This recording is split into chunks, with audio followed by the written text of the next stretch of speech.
बिस्मिल्लाहिर्रहमानिर्रहीम।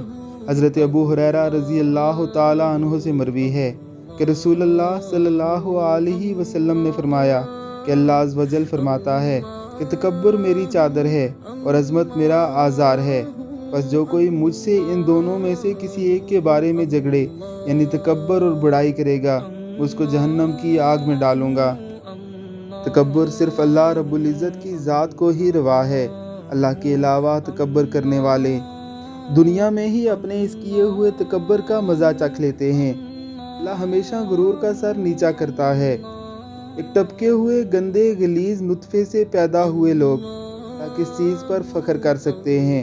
बेशक फ़ख्र और अज़मत वाली ज़ात तो अल्लाह रब्बुल इज़्ज़त की है। मिट्टी से पैदा हुए लोगों ने मिट्टी में ही मिल जाना है। अल्लाह की इन सिफ़तों में अल्लाह से मत झगड़िए, वरना नुकसान सिर्फ़ और सिर्फ आपका ही होने वाला है। अल्लाह हम सब को महफूज रखे। आमीन सुम आमीन।